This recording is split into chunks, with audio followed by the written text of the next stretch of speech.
I'm going to introduce our first speaker. Kim Clark is joining us from SCAG, the Southern California Association of Governments. Kim is an urban planner with SCAG and a member of the State of California's Integrated Climate Adaptation and Resiliency Program Technical Advisory Committee. They hold an undergraduate degree in political science from University of California, Riverside, and a master's degree in urban planning from UCLA. Kim's focus centers around climate adaptation and mitigation, geographic information systems, and interactive data visualization. SCAG, as a public agency, works with various regional partners to develop long-term transportation, housing, and sustainability plans that transcend jurisdictional boundaries and improve the quality of life for all of Southern California.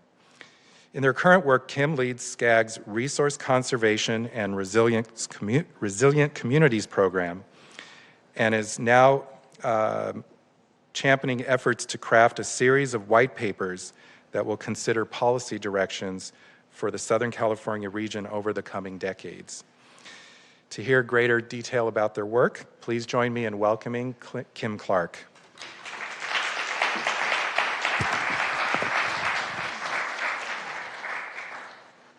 Thanks very much, Rick. Members of the council. I became an urban planner because I grew up in a very small but well-connected community. And then I moved to the suburbs, the outer suburbs of San Diego. And what I saw from the difference in those two communities was, one, very well-connected, walkable, had that strong sense of community, to two, auto-oriented, very isolated. And I was so honored to be invited to the city of West Hollywood because you have that connected community. You have those walkable streets, you have the beauty of this community, and you have a very diverse community. I feel at home here.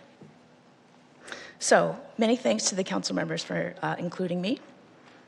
What I'm going to be talking about is water policy at the regional and local scale, and what SCAG, the Southern California Association of Governments, does to help implement this policy, encourage local best practices, and connect the dots at the local level.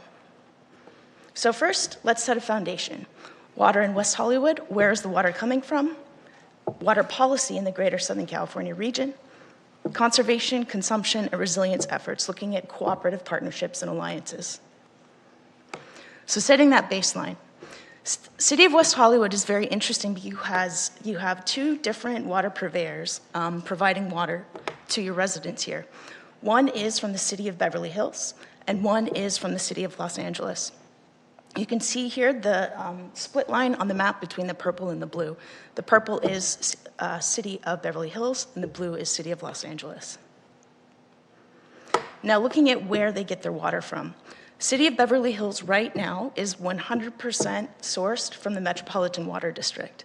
In the past, they have used groundwater, but some of their groundwater technology has come offline, but they do anticipate having more groundwater, about 9 to 10% coming in the subsequent years because of advancements in technology. City of Los Angeles also gets about 41% of their water from the Metropolitan Water District, as many agencies in Southern California do. They source about 9% of the water from local groundwater, 2% from recycled water, and 48% from their Los Angeles aqueduct. Here's Metropolitan Water District's main water projects that brings water to Southern California. First, there's the State Water Project, and then there's the Colorado River Aqueduct. Most of their water comes from these sources, but that's not all that they source from.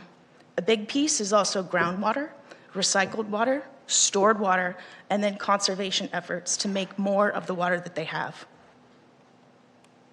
Now, taking a step back to the Southern California region, Councilmember Meister is actually on our board, and the Southern California Association of Governments is the Metropolitan Planning Organization for Southern California. This comprises 6 counties, 16 tribal nations, 191 cities, almost 19 million residents. We're about the size of the state of Ohio, very, very large. We have a regional GDP equal to other countries in the world, just around the same range as South Korea, actually. We're the 16th largest economy worldwide. and we have almost half of the state's population. Now, we as an organization, we provide regional collaboration and regional governance, but not at the implementation level, just kind of in the conception as well as the collaboration and bringing the region together to develop our long-range regional transportation plan and sustainable community strategy, which I'll talk about in a little bit later. But our main goals are to serve as a catalyst for a brighter future by leading a vision to elevate the region and creating that holistic plan to help achieve these unified goals in transportation, housing, collaboration, and advocacy. We help Southern California have a voice in the state legislature as well as in the federal government. And then we also try and provide tools and resources. So a big gap that we're seeing at the local level is funding. Local agencies often have the desire to pursue best practices, but they don't have the staff or the resources or the funding to make that happen. So through advocacy, we try and bring more funding to Southern California, also help try and find those collaborative opportunities so that cities can join together with one another and compete for grants or help form financing districts.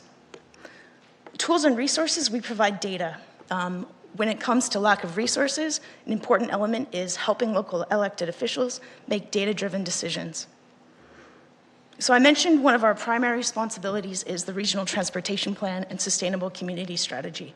These are federal and state mandated plans that bring together all of the transportation projects planned in the region out to 2050. And we model those projects and we look to see what the greenhouse gas emissions impact of those projects is. The Sustainable Community Strategy also sets forth the land use policies that, when combined with transportation, help to achieve a greenhouse gas reduction goal that's determined by the state. We do many other things. I mentioned the forum for issues of regional significance, as well as our Regional Data and Information Center. Now, a big piece of our work is looking at greenhouse gas emissions reduction. So it's related to climate change. Some of the impacts that we're seeing on water from climate change are challenging our communities, making communities adopt a new paradigm for what their solutions need to be to address water shortage, the impacts of flooding on communities, of course, drought, sea level rise, water quality, flooding, water infrastructure. A big piece of this as well is extreme heat. So when you have communities that are largely concrete, don't have those nature-based solutions that allow the water to seep into the ground, you have really hot communities. And extreme heat is actually the largest weather-related killer in the United States by far. Southern California has temperatures that are increasing faster than anywhere else in the state. So it is imperative for Southern California to address extreme heat, and water solutions are a good way to do so. So I mentioned our Regional Transportation Plan and Sustainable Community Strategy. The policies that we have in there related to water resilience are meant to promote sustainable water use planning, practices and storage, support nature-based solutions to increase water resilience, reduce water demand and/or increase water supply through groundwater recharge, stormwater capture systems, urban cooling infrastructure, and gray water usage systems, which Rick touched on a little bit before.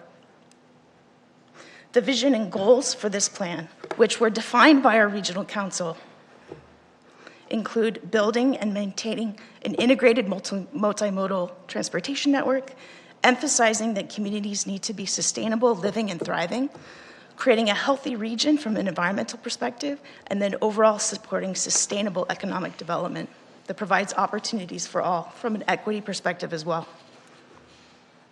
Now, looking at the transportation plan and the sustainable community strategy together, we can anticipate outcomes that will make 2050 better than what we're seeing if the plan were not developed. Number one is locating future housing in areas that have those strong transportation connections, walkable communities. Overall, multifamily housing tends to use less water than single-family housing. A lot of that is because of vegetation. And also better utility devices, like better washers, that type of thing, that occur in multifamily structures. A big part of addressing climate change is also making sure that we don't build in areas that have the strongest environmental sensitivities. So you can think of this as natural lands, wildland urban area, or wildland areas.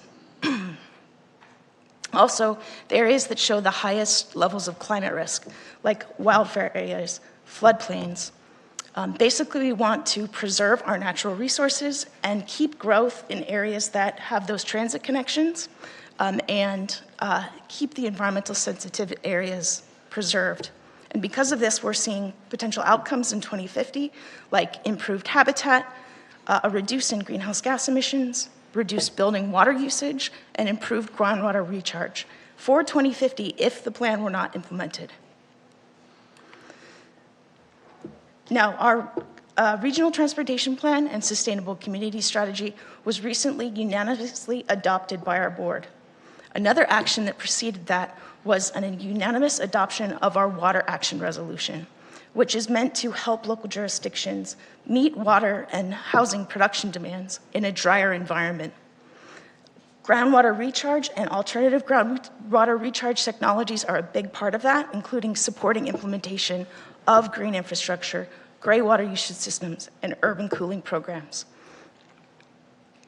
A big piece of this is developing a white paper for Southern California so we can understand those collaboration opportunities. So this white paper is going to be happening in 2 phases. First is let's determine a landscape of all of the water actors in the region, see where there are potential opportunities for collaboration, for SCAG to perhaps facilitate that collaboration and provide more resources for local jurisdictions to overall implement policies that can support water resilience. And then in phase 2, this is where we actually want to dive into the solutions to help understand what communities are doing now that other communities can learn from. And then finally, what this phase 2 will also involve is a water resilience forum. Let's get all of the people who are influencing water in the Southern California region together in one room so that we can take those actions that help bring funding to the state, help implement better strategies, and overall give us a better opportunity for water resilience. Now, speaking of best practices, one of the things that we're seeing is when individual cities implement good strategies, their neighbors want to do the same type of thing. You can look at West Hollywood and Santa Monica as a good example of that. Think of it like keeping up with the Joneses.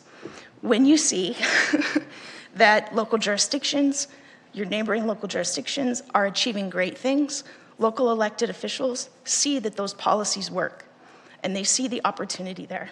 And some of the things from West Hollywood are supporting that Rick mentioned, like the Urban Forest Management Plan, the Climate Action Plan that specifically has water resilience and water conservation strategies. And then one of my favorites is, I just loved these so much, the Water Conservation Public Engagement Campaign.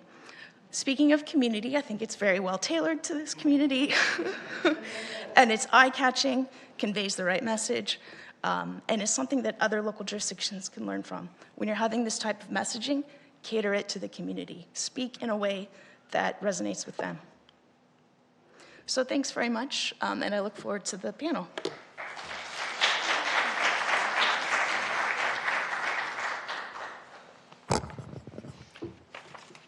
Thank you, Kim, for starting us off. Just understanding where the water comes from and all the different agencies, distribution network, it's really important that we see that there's many players in the field there. Also, you struck a chord when you talked about extreme heat being the single most dangerous aspect of weather patterns. We, see a lot about tornadoes and floods and hurricanes and earthquakes because they make good, clicks for the news, but really extreme heat is something that we need to focus on more. And I think this community in particular, and in the city of West Hollywood with its tree canopy and landscape ordinance is recognizing, the role of nature-based solutions in tackling some of those things as well.